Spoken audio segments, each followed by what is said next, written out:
दोस्तों, भारत ने पाकिस्तान और उसके साथ ही नॉर्थ कोरिया को एक बहुत बड़ा झटका देने की तैयारी कर ली है। अमेरिका और उससे संबंधित देश इस बात से हैरान हो गए हैं कि अचानक ऐसा क्या हो गया कि अभी तक न्यूट्रल की भूमिका निभा रहा भारत अचानक यूनाइटेड नेशन में पाकिस्तान और नॉर्थ कोरिया को अल्टीमेटम दे दिया है। इस खबर को आपको हम आगे बताएंगे। उससे पहले पाकिस्तान से जुड़ी एक और खबर के बारे में आपको बता देते हैं। अभी हाल ही में पाकिस्तान में एक बार फिर से मिसाइल गिरी है, जिसमें पाकिस्तान में खलबली मच गई है। खबरों के मुताबिक बताया जा रहा है कि इस मिसाइल से पाकिस्तान के कई जवानों की मौत हो गई है। ये मिसाइल ईरान ने दागी है पाकिस्तान के ऊपर। अब तक साफ नहीं हो पाया है कि इस मिसाइल को दागने के पीछे ईरान की क्या सोच थी। वहीं पर अब से कुछ दिन पहले भारत की भी एक मिसाइल अपने रास्ते से भटक गई थी, लेकिन इसकी वजह से पाकिस्तान में कोई भी नुकसान नहीं हुआ था। एक तरफ जहां पाकिस्तान में राजनीतिक उथल पुथल मची हुई है, इमरान सरकार सत्ता से जाने वाली है, तो वहीं दूसरी तरफ लगातार दूसरे देशों की मिसाइलें पाकिस्तान में गिरना शुरू हो गई है। भले ही ये मिसाइल अपने रास्ते से भटकी हो, लेकिन ईरान के द्वारा अब जो मिसाइल पाकिस्तान में गिरी है, इससे भारी तबाही मची है। चलिए दोस्तों, अब बात करते हैं अपनी प्रमुख खबर के बारे में। दरअसल जापान में नॉर्थ कोरिया ने एक मिसाइल फायर कर दी है, जिससे भारत भी अलर्ट हो गया है।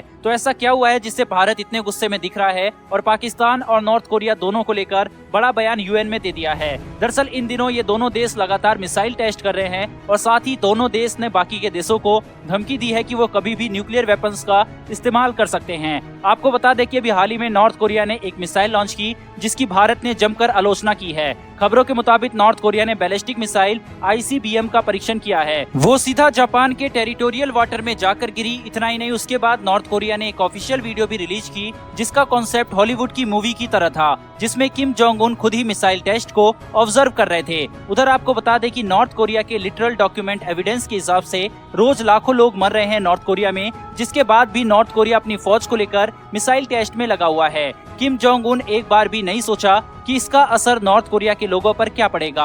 हाल ही में किम जोंग उन ने दुनिया की सबसे बड़ी मिसाइल लिक्विड फ्यूल प्रोपेलेंट हॉसेंग का परीक्षण किया है। वहीं पर नॉर्थ कोरिया ने यह दावा किया है कि ये मिसाइल आराम से यूएस को हिट कर सकती है। आपको बता दें, नॉर्थ कोरिया जब भी किसी मिसाइल का निर्माण करता है तो उस मिसाइल के केंद्र में अमेरिका को जरूर शामिल करता है, क्योंकि जब कोरिया दो भागों में विभाजित हो रहा था तो अमेरिका साउथ कोरिया की मदद की थी, इसलिए नॉर्थ कोरिया अमेरिका को अपना दुश्मन समझता है। नॉर्थ कोरिया दावा करता है कि हॉसेंग 14 की रेंज 10,000 किलोमीटर थी, वहीं हॉसेंग 15 की रेंज 13,000 किलोमीटर की थी। वहीं पर जो लेटेस्ट मिसाइल लॉन्च की गई उसकी रेंज 17,000 किलोमीटर है। इस परीक्षण के तुरंत बाद ही UNSC की मीटिंग हुई, जिसमें भारत ने कई सवाल उठाए हैं, जिसमें कहा गया है कि अगर फ्यूचर में भी नॉर्थ कोरिया ऐसे मिसाइल टेस्ट करता है तो नॉर्थ कोरिया की इकोनॉमी पर पाबंदियां लगाई जाए और उसे इंटरनेशनल मार्केट से हटा दिया जाए। फिर UNSC में कहा गया कि अभी तक तो ये मिसाइल जापान के टेरिटोरियल वाटर में गिरी। अगर ये मिसाइल जापान के किसी रिहायशी इलाके में गिरती तो वहाँ काफी लोग मारे जाते। वहीं पर आपको बता दें कि इस मिसाइल का टेस्ट नॉर्थ कोरिया के एयरपोर्ट पर किया जा रहा था। अगर वहीं ये मिसाइल ब्लास्ट हो जाती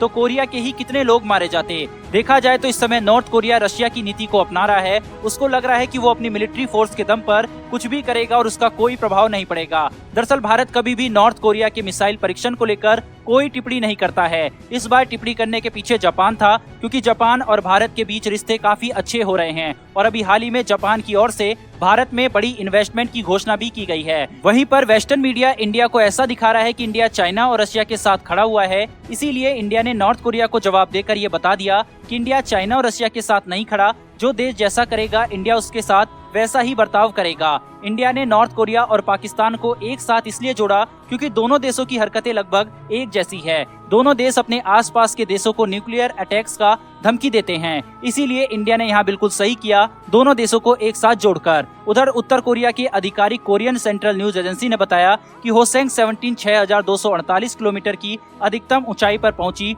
और उत्तर कोरिया तथा जापान के बीच समुद्र में गिरने से पहले 67 मिनट में 1090 किलोमीटर का सफर तय किया। वहीं पर इसके एक दिन पहले दक्षिण कोरिया और जापान ने कहा था कि 2017 के बाद से अपने पहले लंबी दूरी के परीक्षण में उत्तर कोरिया ने राजधानी प्योंगयांग के पास एक हवाई अड्डे से एक ICBM का परीक्षण किया है। बहरहाल दोस्तों, भारत का UNSC में नॉर्थ कोरिया के खिलाफ यह बयान को लेकर आपकी क्या राय है, कमेंट बॉक्स में लिखकर जरूर बताएं। फिलहाल दोस्तों, इस वीडियो में इतना ही। फिर मिलेंगे ऐसी एक नई वीडियो के साथ। धन्यवाद। जय हिंद।